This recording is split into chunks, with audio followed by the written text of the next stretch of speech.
Hello,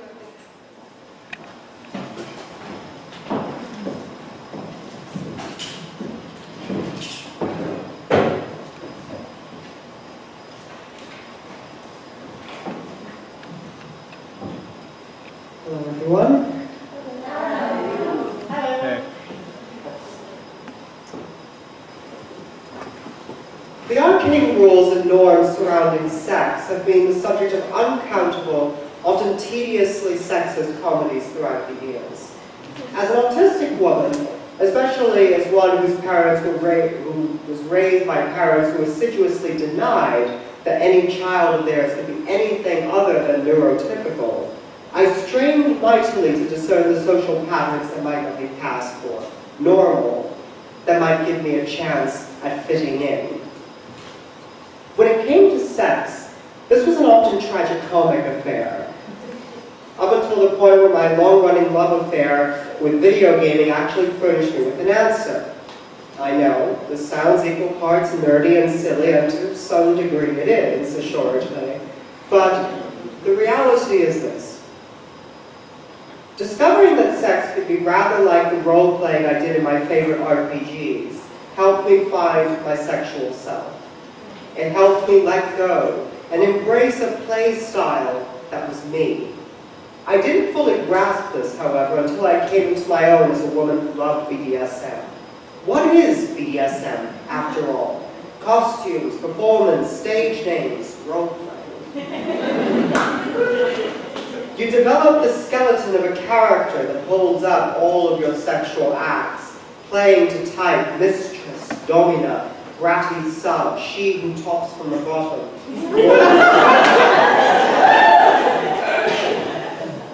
Roles to play, scripts to read, empowerment to find, and thence ad-lib from. Video games, because of the way that they act as extensions of the self, furnish us with interesting means of experimenting with sexual embodiment, ways that opened up vistas for me as an autistic person who once had no idea what the hell she was doing, who neither knew how to say yes or no, and who could only submit in the most unconsenting ways possible. What follows are my observations about what it means to be kinky, to indulge in the social script of BDSM, how it helped me to understand myself, and why. You see, I learned that there are two ways to be naked, that nude and naked were not the same thing, and that each was a script I could learn, master, and eventually make my own. So, 2 video games, 2 ways to think about sex. The video game Bayonetta has been something of a polarizing lightning rod for feminists of all stripes. Some seeing the central superheroine as a sex-positive icon, and others seeing her as the utter nadir of exploitation of women's bodies for the consumption of the male gaze. An action heroine with guns in her high heels and demonic hair that manifests hellish monsters under her command, her skin-tight outfits and aggressively sexual demeanor have been the subject of some debate. Is she a role model? Is she anti-feminist? Could real women see something of ourselves in her? There was something about the steely perfection and cocksureness of her dances, her moves, and demeanor, however, that spoke to me in an especially cryptic register as an autistic woman. In art critic John Berger's path-breaking book, Ways of Seeing, he analyzes the long tradition of the female nude in Western art, distinguishing the majority of nudes from a few paintings in which women are, quote, naked. And he explains the distinction thusly, quote, to be naked is to be oneself. To be nude is to be seen naked by others and yet not recognized for oneself. A naked body has to be seen as an object in order to become a nude. Nakedness reveals itself, nudity is placed on display. To be naked is to be without disguise, end quote. This is the line Bayonetta walks as a character, for she is at once represented as expressing herself through her performative combat and outlandish costumes, as well as being put on display for the benefit of the player. The question that remains is Bayonetta enchained to that pseudo-generic male player? The stated intentions of the developers provide no insights, certainly, other than saying that they wanted the game to be scrupulously apolitical.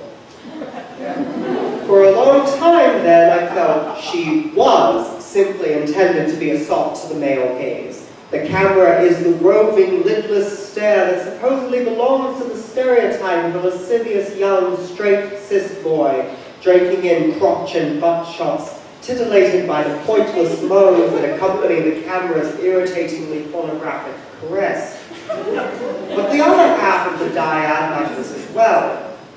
Not the crotch shots, but the combat itself, where you are meant to inhabit Bayonetta rather than merely watch her, and where the camera's gaze takes in a different audience, the targets of her wrath. She is not Miss Stern as described by Angela Carter, the dominatrix who performed for a man's pleasure and was, quote, most truly subservient when most apparently dominant, end quote. She, particularly when inhabited by a woman, is an expression with one heel in that subservience, but another firmly planted in pure sexual performance art of her own direction. A vision of sexual power as manifested by a particular kind of woman, much as it pained me to admit I wanted to be her. I came to that conclusion by becoming her, in a way.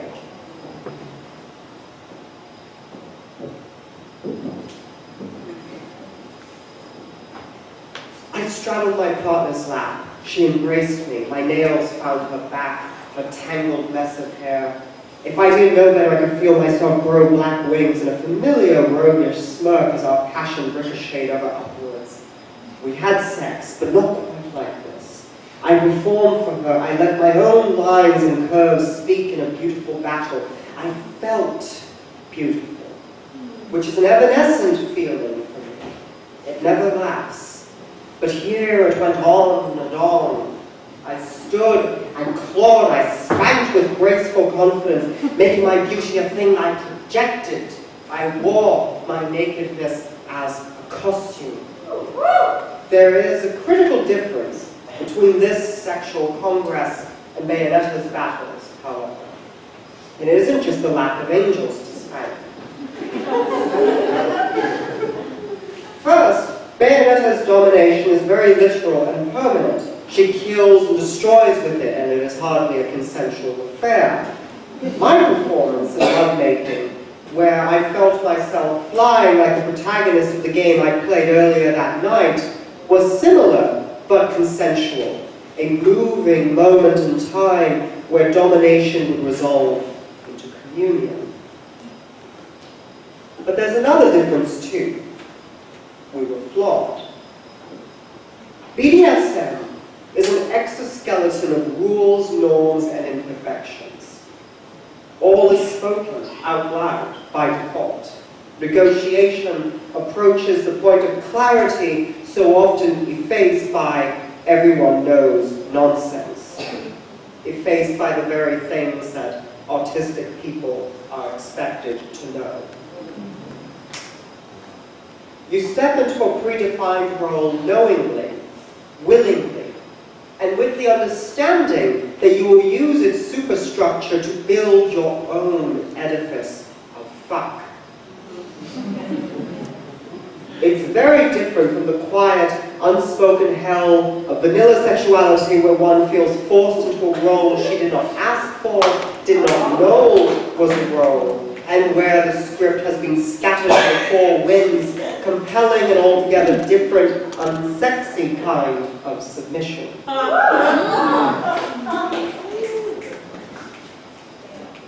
I can tell the story of that night of sex by likening myself to Bayonetta, but instead of my hair turning into succubi, it just got into my mouth multiple times.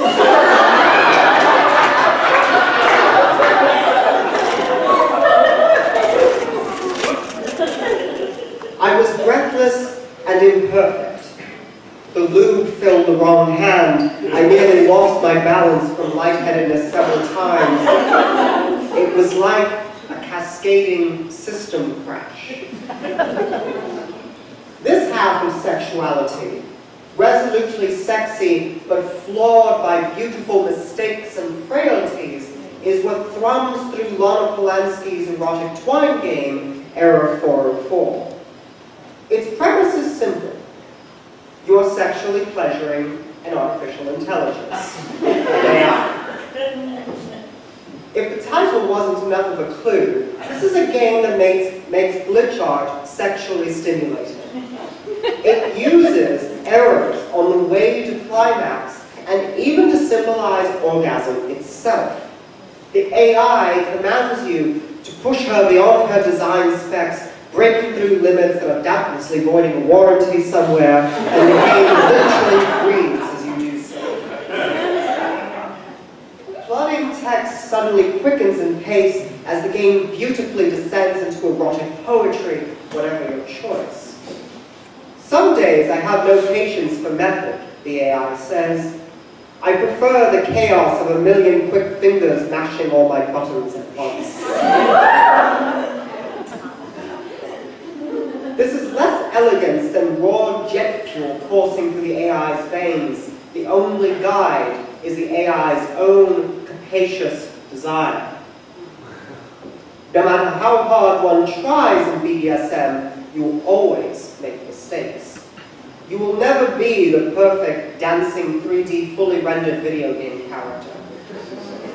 She and those like her may give me the script, but knowing the words, knowing the moves, is but the first step to filling them in with my humanity. The Bayonetta-style classic BDSM script, dominatrix at the height of her powers, can both help me pass as neurotypical and act ethically in sexual encounters. But it was Polanski's AI that symbolized the other lesson I needed to learn. How to be myself beyond mere imitation of neurotypicality. How to be an autistic dom who let her hair down and let it get in her face. Who could let her partner blow raspberries on her stomach.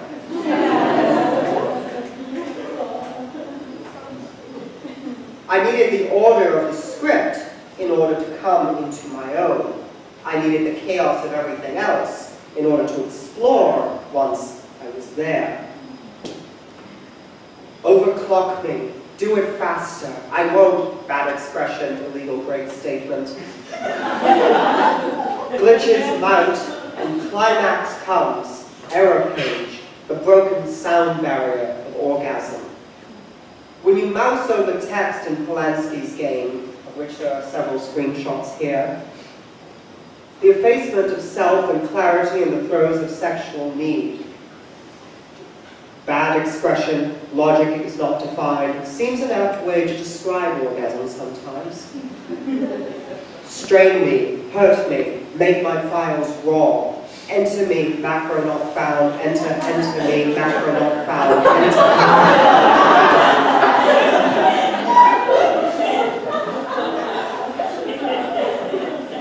After a time, I came to accept that I didn't want or need to pass as neurotypical in order to have sex. BDSM was all script, all playing a part. I was among kin and kind here, but I also came to accept those little perfections around the summit, the pockmarks of my sexy errors on the way to another climax of self. The nature of the act in BDSM is such that everyone is aware of the put-on. It becomes less about passing with its intimation of an unwilling, full-time performance that traps you than about temporarily performing for an audience who's in on it with you. I love being a dog, but I love being able to step in and outside of that role at will, too. I can wear darkness and power like a cloak and then yank it off to be cute and awkward. It's messy, error-laden, and beautiful in its way. This, then, in contrast to Bayonetta's performance, is the interior of sex. I tried to dance like Bayonetta and make my partner feel like the AI during that many splendid night we shared. But we wore both roles, performed for each other, inhabited a breathless blue screen of death sequence of moments. I played the part of the dominatrix, but there was a part of me that wanted to be strained and left raw like Polanski's AI. And indeed I was.